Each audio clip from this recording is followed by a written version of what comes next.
Pagi itu saya duduk di teras rumah, memandangi langit yang mulai berubah warna. Hari-hari sebelumnya saya sering kali merasa cemas akan hal-hal yang tidak saya ketahui. Berusaha mengendalikan setiap aspek hidup saya yang tak terduga. Di suatu titik saya merasa ada yang salah dengan cara saya menghadapi hidup. Seperti ada beban yang terus menghimpit semakin berat seiring waktu. Saat itulah saya mulai mempelajari filsafat Stoik, dan perlahan, satu demi satu, pelajaran hidup dari Stoik mulai meresap dalam keseharian saya, membawa perubahan besar yang tak pernah saya bayangkan sebelumnya. Jika video ini bermanfaat, berikan like dan super thanks di bawah judul video ini. Sudah siap? Mari kita mulai.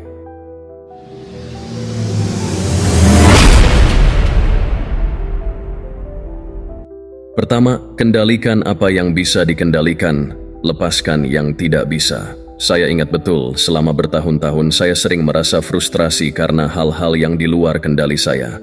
Mulai dari masalah pekerjaan, hubungan dengan orang lain, hingga cuaca yang tak pernah sesuai keinginan.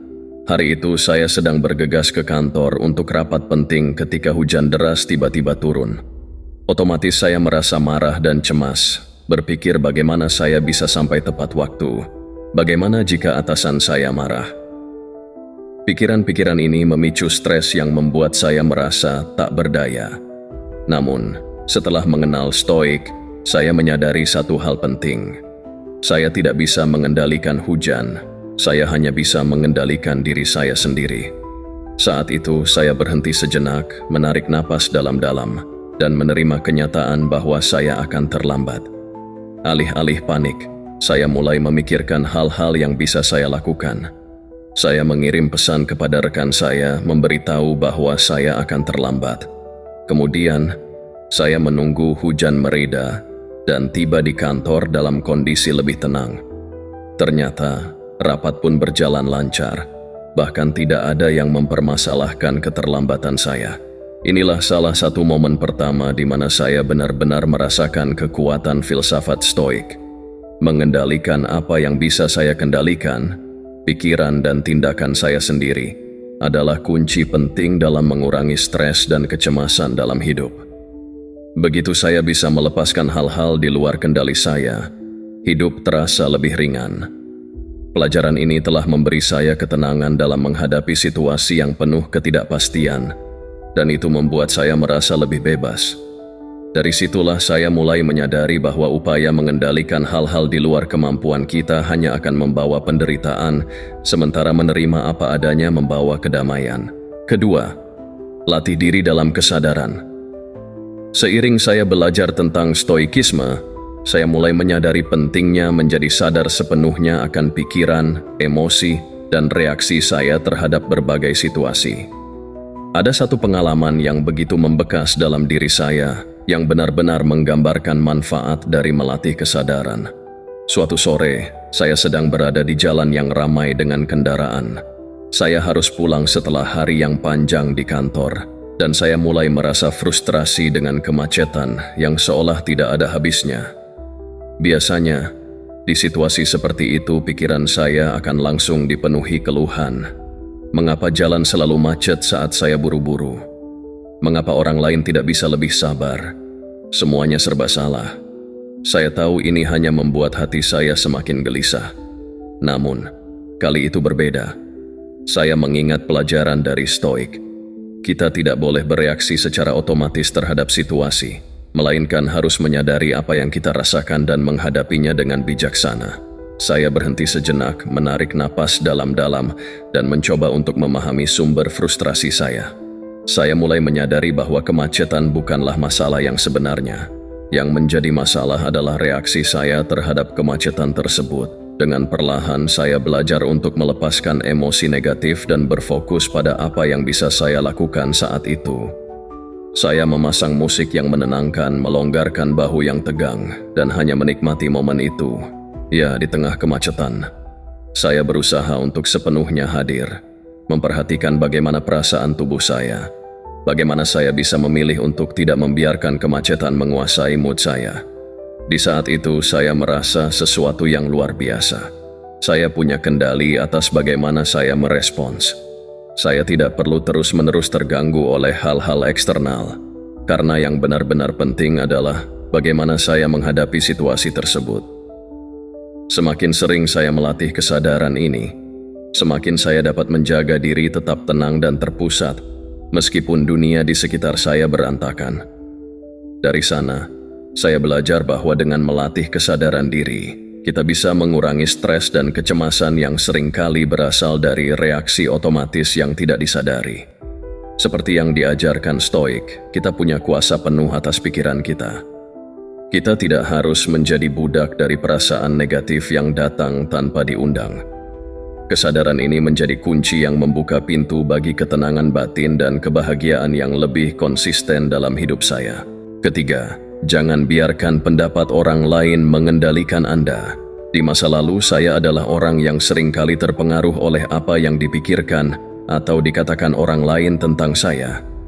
Kritik atau komentar negatif, sekecil apapun, bisa langsung merusak suasana hati saya. Saya ingat pernah menerima kritik pedas di tempat kerja, padahal saya sudah berusaha sebaik mungkin menyelesaikan tugas tersebut.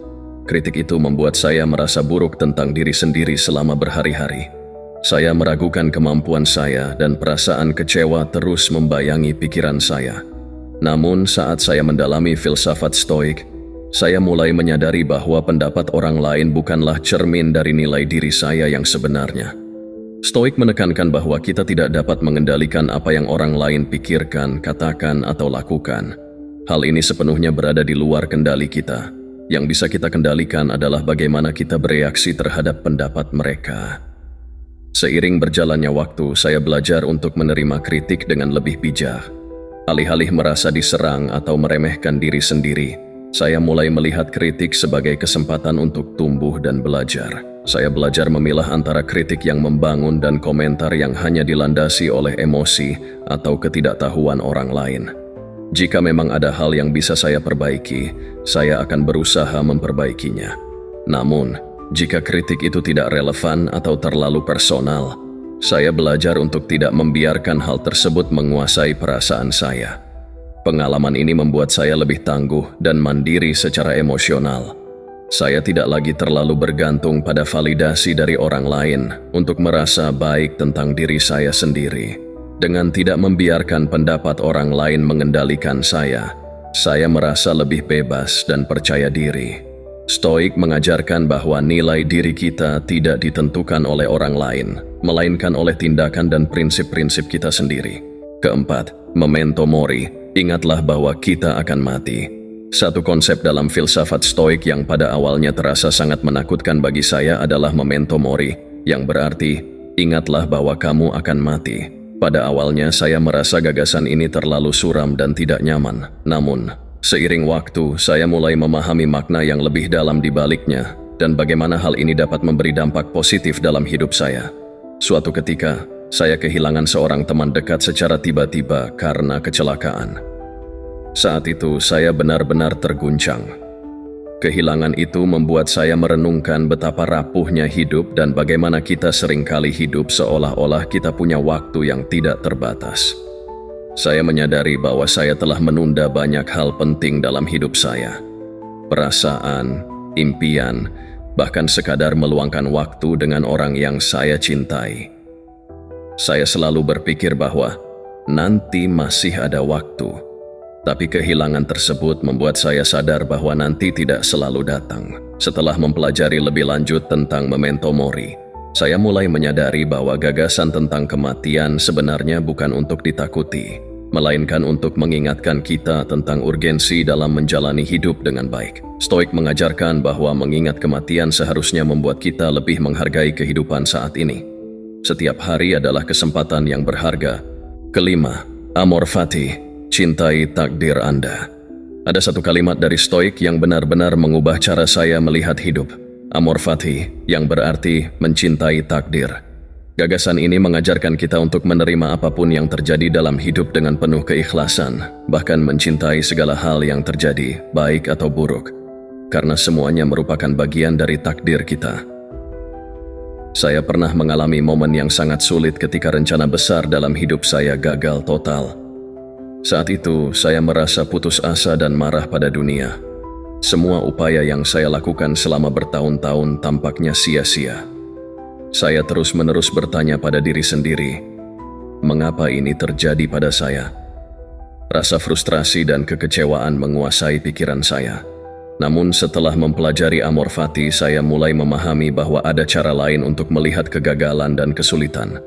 Stoik mengajarkan bahwa segala sesuatu yang terjadi dalam hidup, baik itu kegagalan, kehilangan, atau kesulitan, adalah bagian dari perjalanan kita.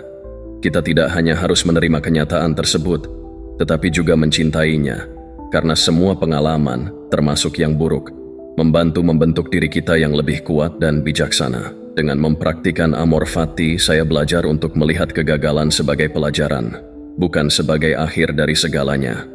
Alih-alih terus-menerus meratapi hal-hal yang tidak berjalan sesuai rencana, saya mulai menerima bahwa inilah jalan hidup saya dan mungkin ada sesuatu yang lebih baik yang menanti di balik kegagalan tersebut. Pelajaran ini membuat saya lebih tangguh dan lebih optimis dalam menghadapi tantangan hidup. Saya mulai melihat setiap rintangan sebagai peluang untuk belajar dan tumbuh. Sejak saat itu, ketika saya menghadapi situasi sulit, saya tidak lagi melawannya dengan perasaan marah atau frustrasi. Sebaliknya, saya mencoba untuk menerima dan mencintai apapun yang terjadi. Hidup menjadi lebih ringan karena saya tidak lagi berjuang melawan kenyataan, melainkan menyambutnya dengan hati terbuka. Amor Fati telah mengajarkan saya bahwa hidup, dengan segala suka dan dukanya, adalah sesuatu yang indah dan berharga untuk diterima sepenuhnya. Keenam, kebajikan adalah tujuan utama hidup. Stoik memandang kebajikan sebagai tujuan tertinggi dalam hidup, lebih dari sekadar kebahagiaan atau pencapaian materi. Bagi mereka, hidup yang baik adalah hidup yang dijalani dengan kebajikan. Dan kebajikan itu sendiri terdiri dari 4 hal utama: kebijaksanaan, keberanian, keadilan, dan pengendalian diri. Saya tidak selalu memahami konsep ini sepenuhnya. Dulu saya cenderung mengejar kebahagiaan atau pencapaian sebagai tujuan hidup, tanpa benar-benar memikirkan bagaimana saya mencapainya. Saya bekerja keras demi kesuksesan, berusaha tampil baik di mata orang lain, dan mencari pengakuan. Namun, lama-kelamaan, pencapaian-pencapaian tersebut tidak memberi saya kepuasan yang sejati. Saya merasa ada yang hilang. Lalu saya mulai menggali lebih dalam tentang apa yang dimaksud dengan kebajikan. Saya menyadari bahwa kebajikan ini adalah panduan yang lebih abadi dan lebih bermakna daripada pencapaian eksternal. Stoik mengajarkan bahwa kebajikan adalah kualitas-kualitas yang membantu kita hidup secara konsisten dengan alasan dan moralitas, tidak tergantung pada hasil atau penilaian orang lain. Ini adalah cara hidup yang benar dan baik, meski terkadang tidak mudah. Saya mulai menilai kembali tindakan saya. Ketika saya bekerja, apakah saya melakukannya dengan kebijaksanaan dan integritas? Ketika saya berinteraksi dengan orang lain, apakah saya berlaku adil dan dengan pengendalian diri? Ketika saya menghadapi tantangan, apakah saya menunjukkan keberanian untuk tetap bertindak dengan benar meskipun itu sulit? Dengan memfokuskan diri pada kebajikan, saya merasa hidup saya menjadi lebih bermakna dan memuaskan. Pencapaian-pencapaian yang saya raih menjadi lebih berarti karena saya tahu bahwa saya mencapainya dengan cara yang benar. Ini mengubah cara saya melihat hidup. Saya tidak lagi mengukur kebahagiaan berdasarkan hasil eksternal, tetapi berdasarkan seberapa baik saya menjalani hidup dengan prinsip-prinsip kebajikan tersebut. Kebajikan ini tidak hanya memberikan saya ketenangan batin, tetapi juga memperkuat rasa percaya diri saya. Saya tahu bahwa meskipun saya tidak dapat mengendalikan segala hal, saya selalu bisa mengendalikan tindakan saya dan berusaha menjadi orang yang lebih baik setiap hari.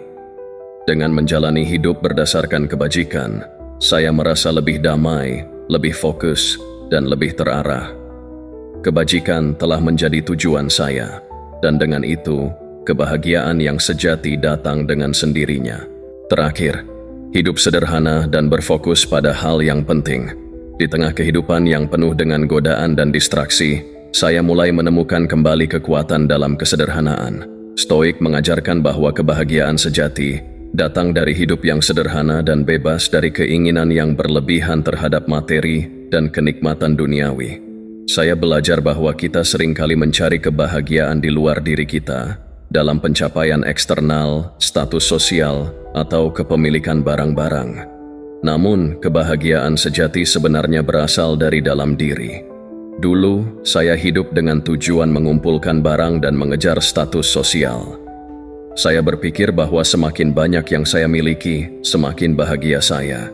Saya bekerja keras demi gaji yang lebih besar, untuk membeli rumah yang lebih besar, dan untuk mendapatkan mobil yang lebih mewah. Namun, semakin saya mengejar hal-hal tersebut, semakin saya merasa terjebak dalam siklus keinginan yang tidak pernah ada habisnya. Setiap kali saya mendapat sesuatu yang baru, saya merasa senang sesaat, tetapi kebahagiaan itu cepat memudar, dan saya mulai mencari hal berikutnya. Itulah saatnya saya memutuskan untuk merenung. Saya mulai membaca lebih banyak tentang filosofi Stoik dan menemukan pelajaran berharga. Hidup sederhana adalah jalan menuju kebahagiaan. Saya mulai mengevaluasi kembali kebutuhan saya dan menyadari bahwa banyak dari apa yang saya inginkan sebenarnya tidak perlu.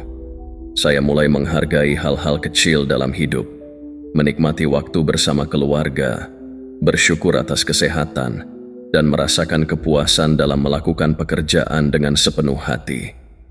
Dengan mengurangi keinginan untuk barang-barang dan status sosial, saya merasa hidup saya menjadi lebih ringan dan lebih bermakna.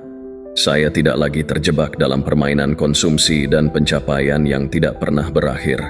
Saya belajar untuk menikmati momen-momen sederhana yang sebenarnya jauh lebih berharga daripada harta benda.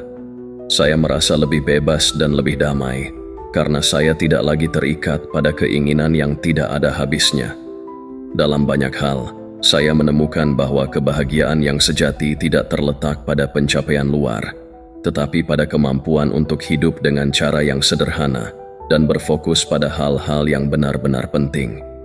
Stoik mengajarkan kita untuk mencari kedamaian dalam diri kita, bukan dari dunia luar. Dengan hidup sederhana, kita dapat menemukan kebahagiaan dalam ketenangan dan dalam rasa syukur yang mendalam atas apa yang sudah kita miliki. Itulah 7 pelajaran hidup yang saya ambil dari filsafat Stoik.